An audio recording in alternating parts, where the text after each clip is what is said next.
welcome back to Behind the Caution Tape. I'm your host, CrashLit. We are back for the Monday rundown, and it's a busy week with all the fall sports ramping up and more getting going even this week. So let's get all of it right here, right now. But before I get into it, I do want to give a big thank you to Rock Hudgens and the USC baseball team for this incredible new baseball jersey that they gave me on Saturday before the football game. So customize it with my name on it. Super excited. Actually repped it at women's volleyball on yesterday for their dub over Creighton. But yeah, I just wanted to give a shout out here on the pod before I get in any deeper into it. Be sure to subscribe to wherever you get your podcast, whether it's the audio on Apple, Spotify, wherever that is, or on my YouTube. Be sure to subscribe me there at CrashLit. And basically what this episode is going to be, we'll break down what we'll talk about. We'll first start with football. Then we're going to talk about women's volleyball and their big weekend in the Trojan Invitational. We'll next look at how soccer did before then moving into women's golf. And then we'll talk about just how the start of men's and women's golf. We'll talk about men's golf and then women's golf with both them having starting their first tournaments earlier today. So without further ado, let's get into the first topic, football. And the big storyline that we all know, Clay Helton was back in the Coliseum on Saturday afternoon. And honestly, I mean, there's a bit of booing for him, but I feel like it wasn't too much more out of the normal. I think I was hoping it would be more just give him a welcome back, but it wasn't like it was too terrible, especially when he did get, a shout out by the PA on the PA, but definitely, you know what?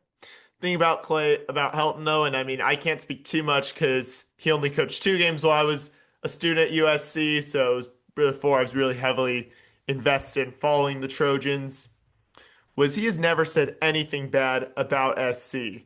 And even after he was fired, he was reportedly keeping in touch. He said he was in touch with Mike Bone, the former USC athletic director. Now, whether or not that still stands, who knows, now that no one's heard a peep from Bone since he resigned.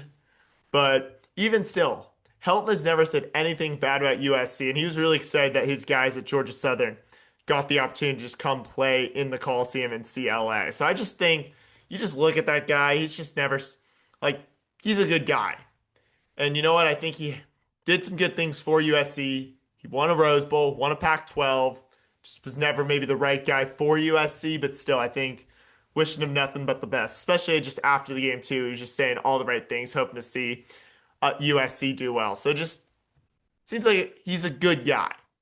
May not have been the right coach for SC, but he's a good guy, and I wish him nothing but success at Georgia Southern. Let's get into this game now.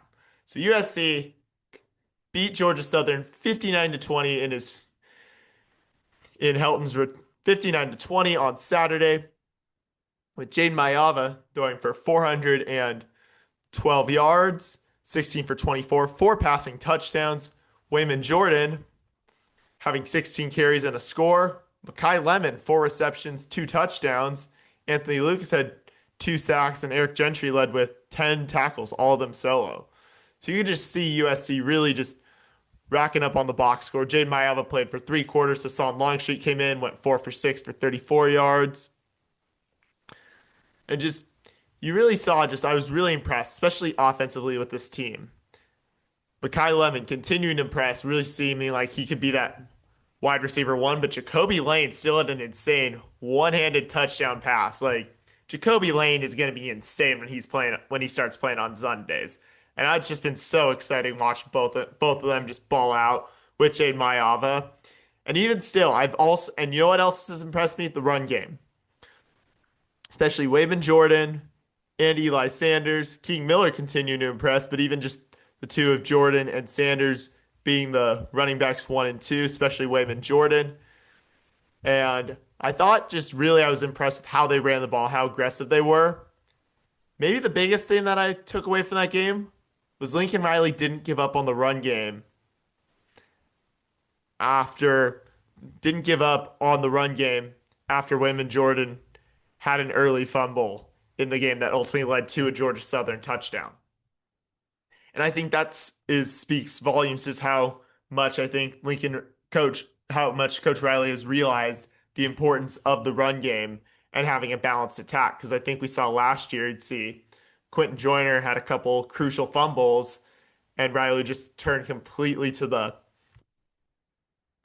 passing game. And now times when last year Miller Moss was throwing had 50 passing attempts in a single game. Even Caleb Williams was never asked to do that.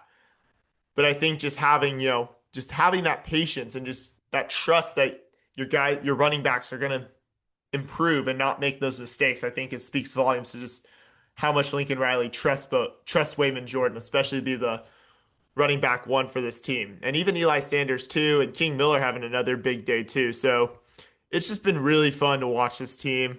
Obviously, I think defensively there are some things that need to I think it looked good, but definitely some times where Georgia Southern did have some big explosive plays. Those will need to be cleaned up. Fortunately, with Purdue coming up, that should be at least one more week, but it's not something you want lingering as you get into the thick of Big Ten season. So those are my thoughts games on the game Saturday. But yeah, really impressed overall just with how USC played. And USC will have its first home road game and Big Ten opener at Purdue. The Boilermakers are 2-0. That game will be Saturday at 12:30 p.m. Pacific time on CBS and Paramount Plus. A big storyline I'm taking away from this one is Jane Mayava will face his former USC coach in Barry Odom.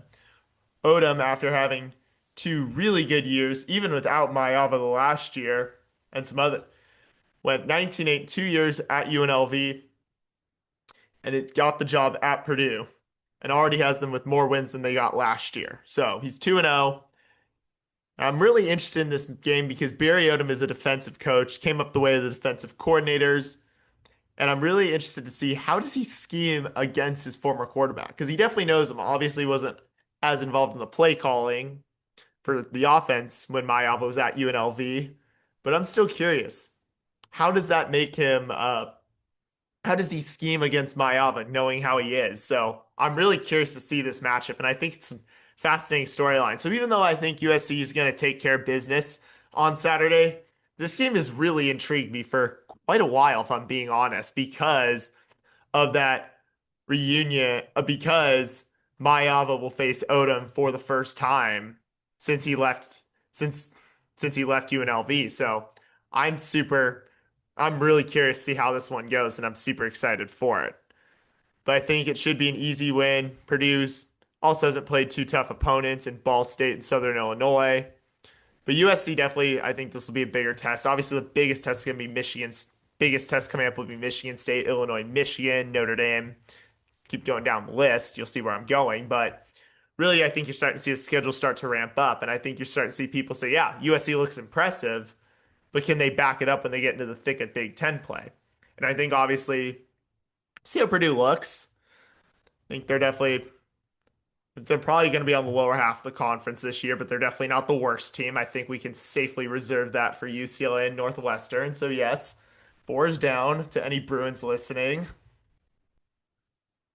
And I think, yeah, so I think Purdue could give USC a fight. I think USC will win this one, but I still think USC can't get ahead of itself and just definitely needs to use this game to take care of some of those issues, especially on defense where they had some issue. They had a couple of they allowed the Eagles to have a couple explosive plays. So I'm super excited to watch this game, and I think it's going to be a good one. USC should safely get to 3-0, but I really am looking forward to seeing what USC does in just this season, especially because games are only going to get tougher from here, and USC needs to be ready as it gets into Big Ten play. And speaking of future matchups, earlier today, USC's next game 4, which will be on September 20th against Michigan State, has been announced for 8 p.m. on Fox. So that's right. We got another night game, folks, and a late one too.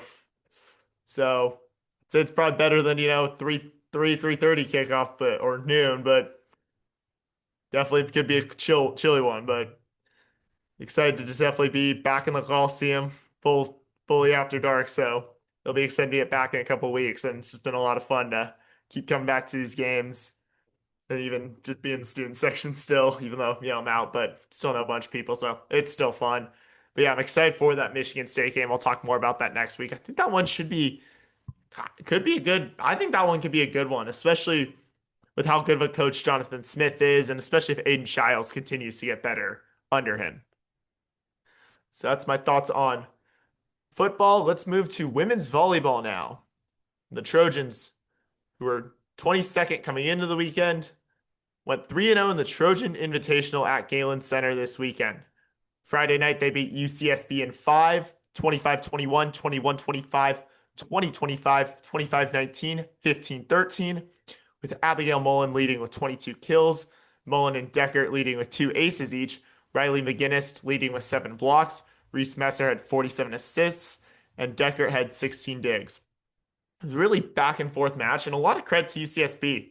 They're really scrappy. They didn't give up, but there's some self-inflicted errors definitely on the part of USC. A lot of errors, especially service errors. Anyone who's seen me at a game knows that those just drive me insane. Especially, and I'm not saying you can't serve aggressively, but you definitely can't be, missing a lot of the time and just racking up service errors because that's just free points, especially when it's one that it's all on you. There's no other influence on the ball or just like anything. It's all you and how you toss in service. And I know this just from when I played. So something I thought they did a better job cleaning up, but still just definitely the unforced errors are always tough to see, but I'm confident in this team, especially as they got better. Following night, they beat University of San Diego in 5. Tough first set, 15-25, 25-21, 25-18, 22-25, 16-14. Got there about midway through the second, left football after the third quarter after I saw that was pretty much over and wanted to catch them a little bit. And Mullen and Adanya Famuina led with 16 kills. Mullen had 2 aces. Mia Taverdi had led with 5 blocks. Reese Messer had 40 assists. And then Mullen had 15 digs. So USC struggled in the first set. It's not looking great. I was following a little bit on my phone before I got at the Coliseum before I got to Galen.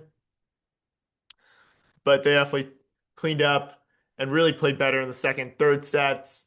And then fourth set was much better. And then especially fifth set was impressive to see just them put the Toreros away. But then the best match of the weekend was yesterday when they swept number 13 Creighton in 3. Swept number 13 Creighton 25-23, 25-22, 25-16. Blue Jays definitely had their runs and USC was definitely playing behind a lot. But just as it got better, you just saw USC playing better and better. And especially that third set, they just really jumped ahead and never looked back. So it was really impressive to just see this team start out so well and just, especially given Creighton's rank and recent success, they'd won 4 over the Trojans coming into this one. So USC snapping that 4-match losing streak against the Blue Jays, I think is huge. And it's the first 5-0 start USC's had since 2015 and the first one under head coach Brad Keller since he took over. And I think it's just impressive to show just the culture that he's building and just how, even though they lost to their best players last year, it still shows that he's got a good he's built a good, solid program here. And I think this program's really could contend this year. And I mean, I go back to just what he's talked to me about and just how it just has taken time, but I think he's really got this program to a good spot. And on the Invitational All-Tournament team, Abigail Mullen was named the most outstanding player, and Reese Messer and London Weejay also were named to it. So yeah, USC moved up as well to number 16 in this week's AVCA poll that was released earlier today. So it's super impressive to see how this Trojan team has done and how they'll do going forward. So really excited for this upcoming weekend. And it seems like USC still maybe figuring out their starting lineup, especially because they've been rotating a lot of players through. So I'm definitely interested to see what happens there. The main two that seem to have their spots nailed down are Abigail Mullen in the opposite spot and Reese Messer at center. So really the right side of the court. Taylor Deckard, Gala Trubin still seem to be saying for who's going to be in the libero jersey and who's going to get it. Who's going to fill in the back row, and then outside hitters battle. Middles are rotating through, so just a lot of rotation all over the court. So really interested to see kind of what they settle on. I think I don't know this for sure, but I wouldn't be surprised they're just really trying to use this non-conference schedule to figure out what their best lineup is. But they'll have another tough matchup when they go to the LMU Invitational at Gersten Pavilion, so back across town. Won't play the Lions, but they'll face on Thursday they'll face number 19 BYU, who's 6-0 at 6 p.m. Then the following day they'll face Western Michigan, who's 1-6 at 3:30. Now those games will be live streamed, so they'll definitely make sure to provide results. I think I'll be going. Definitely we'll have to see how this week shakes out, but it is looking like that. And BYU is going to be a good matchup for USC. You can't avoid a letdown after sweeping Creighton. It's going to be a tough one. You're not playing on your home gym, but you'll have the more of a home court advantage compared to them. And so that's been nice about this schedule is even though USC's only been had their non-conference in both Galen and Gersten, so they'll be staying in their own beds every night, which I think is huge for this team to get a strong start. So yeah, BYU is going to be a big one, and then you got to be ready for Western Michigan. They proved they can hang with their opponents. They took a set off of Michigan State earlier tonight. I was following that one for a minute before dropping the next three. They took the first. It was a tight one, so have to wear them down a little bit, but you just don't want to even try to avoid it. They could be good. So that's how what volleyball's up to. Soccer was number 6 going into this week and are now 3-1-1 on the season after losing their first match of the year to number 1 Stanford. It's tough. They had a big crowd there. Eric Musselman and the entire men's basketball team was there. I actually got to meet them as I walked in. Aubrey Cragen was like, Crash, we need to introduce you. So it was really cool to meet all the guys, especially a lot of them are new, but they're super excited. And then the band was there. They were playing the whole time. So really tough. But yeah, it was a tough 5-1 loss for them. In the 25th minute, Andrea Kita scored. It's so only one goal down, but then it was just after that, it was Stanford just unleashed. In the 57th minute, Jasmine Aki put Stanford up 2-0. 78th minute, Eleanor Klinger put the Cardinal up 3-0. 83 minutes after that, Jaden Anderson responded with a goal to put the Trojans on the board, but that was it. As then Klinger would score again, and then Brooke Holt in the 83rd minute, and then in the 86th minute, Brooke Holden put Stanford up 5-1. Bella Grust had 4 saves in the goal. But overall, it was a tough night for the Trojans. USC struggled against a very good Stanford team that was just dominated pretty much every opponent in its path. So Stanford could be looks like a very good team this year, but USC definitely needs to respond. They will definitely be dropping in the polls when those come out, I believe tomorrow. So definitely USC is going to need to respond well. And up next, they have their Big Ten opener against Washington, who is 3-1-3 on Thursday at 7 p.m. You can watch it on Big Ten Network. So UW is also coming off its first loss of the season last week against Utah. So USC needs to start Big Ten play strong and get back in the win column after that tough outing against the Cardinal. Men's water polo went in as still sat at number 2 going into this weekend, and then had 2 big wins plus an exhibition win. So on Friday they beat number 7 Long Beach State 13-9 with Robert Lopez Duarte and Andrej Grigorovich leading with 3 goals each. And congrats to Charlie Mills for setting a new career high with 14 saves in the cage as he played the entire game. Afterwards, the Trojans did beat Golden West 13-9, but no further stats were made available by either school. And then on Sunday, USC went to Malibu to face number 12 Pepperdine and beat them 13-8. Lopez Duarte led with 4 goals, and Bernardo Herzer set a new career high with 15 saves in the cage and played the entire game there. So really, it seems like Herzer and Mills are in a bit of a battle, and that one could go either way. And both are showing to be very capable goaltenders for this team. And big congrats to Robert Lopez Duarte, who now is with his 3rd goal of the game against Pepperdine, hit 100 career goals. So congrats to him. I had a class with him last year, so it's really great to just chat with him about the team and just how things were going. So great guy. Super happy for him that he hit that milestone. So it was super. I texted him yesterday saying congrats. So it's just I'm really happy for the success that he's having this year and just really being a strong player of this team. And in addition, Strahinja Kristic repeated as the MPSF Men's Water Polo Newcomer of the Week. So congrats to him after winning it last week too. So yeah, water polo now it's 6-0 on the year. And we'll face another 6-0 team when they face UCI on the road at 1 p.m. on Saturday. It'll be another good test coming up for the Trojans. I'm curious to see who really plays. This team seems to have a lot of depth, and head coach Marko Pinterich has a lot of options. So I'm really excited to see what he does and who he plays. And I think this team could go all the way. I think obviously MPSF play will be tough with UCLA, Stanford, Cal, but water polo for both men's here at USC is one that I've learned is you got to be in any given year, USC could win it all. So I'm super excited for this team and what they can accomplish.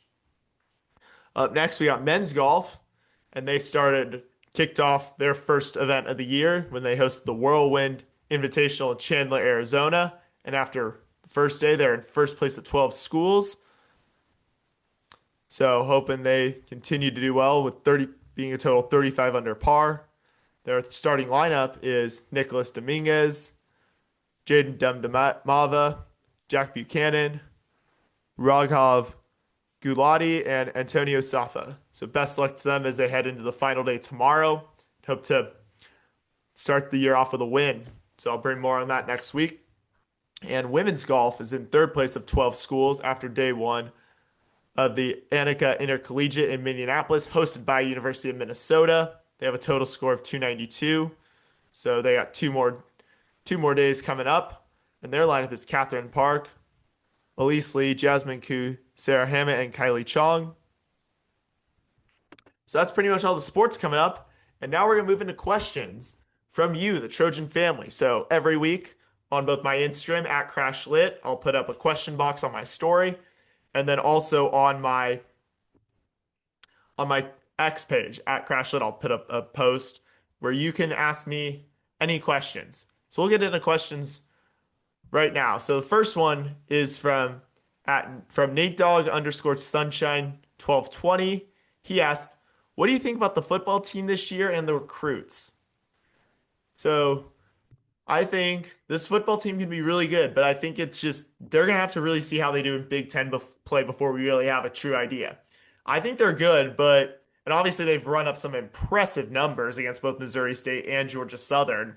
But the question really remains, can they beat the good teams? Because that's ultimately what's going to help them get in the playoff. I think they can do it, but it's going to be really good. And to answer your question about the recruits, I've been really impressed about the recruiting class from what I've been learning. I think they're going to be really good. The big question, though, is can they hold on to them? Because if the season falls apart, or I don't think it will, but if something happens, or they're just worried about how the play calling and just where they see themselves fitting in and playing, it's not easy. I kind of see it easy to envision. So the big thing is, and I think that's what's been great about having Chad Bowden come in as general manager. In addition, taking from Notre Dame. I mean, I love stealing from the rivals, fours down, and always got to hit on the Irish. But I think just what's been great about Chad Bowden is he's helped, really get these guys wanting to come here and just really, especially in the SoCal area, get guys practically in SC's backyard to want to come and play at USC. So it's my question there. And then at Jameh 474 said, "I like the team." Not a question, but you know what? We'll allow it. And I agree with you. I agree with you, Jameha. I think, yeah, I like this team too. I think they're super fun and exciting, and I think they're going to be really interesting and exciting to watch this year. So I'm really excited to watch the game against Purdue on Saturday and also be back in the Coliseum, like I was saying earlier, against Michigan State. Then the final question I got was from Rob C. at Robservatory, who asked me, "How many rolls of caution tape do you go through in a full year of SC sports?" Rob, I'm still on rule number 1 that I bought my freshman year of college. Keep in mind, I'm a year out of college. I just graduated. So this is, I guess, my 5th year just being all in on USC sports. So I don't really go through that much. And I know I know I've answered this question a lot. Man, I'm happy to answer as many times as needed, but here's the answer. I always try to reuse the same headband as long as possible, just because it's not really great to use it and then throw it away after one use. So because of that, I'm trying to always use them and then reuse them as long as possible. Obviously, if they have those autograph days, which you can see on some of these for those of you watching. The ones hanging up behind me in the wall here are autographs. So that's why those ones get retired. If they get wet, then they kind of got to toss them or occasionally they just wear out. But I try to use the same ones as possible. So, Rob, I am still working on the same roll of caution tape that I used that I was using from my freshman year. So be sure to so yeah, I'm trying to keep that trying to avoid using it as much as I can just for, the good of the environment. So that's all the questions we got today. Before we leave, gotta tell you how I did. So I went 5-1 last week. 0-1 at saw the soccer loss, the men's water polo win, the football win, and then the three women's volleyball wins. And so that puts me at 9-1-1 on the school year, 320, 120, and one all time now. So right now my plans are, I think it'll be tentative. I'll have to figure it out later this week. This is the either will be I'm thinking I'm looking on a women's volleyball both Thursday and Friday at LMU, and then possibly men's water polo at UCI on Saturday. So we'll just have to see how it all shakes out. Everyone, so just yeah, I'll let y'all know about it. As I've said, be sure to follow me at CrashLit on the day of game day when the teams are posting their official game day graphics. If I repost that game day graphic, that means I'm going. So that's how you can know day of what I'll be at and where you can find me. But yeah, if you see me at anything, be sure to come say hi. Happy to chat with you more, answer any questions.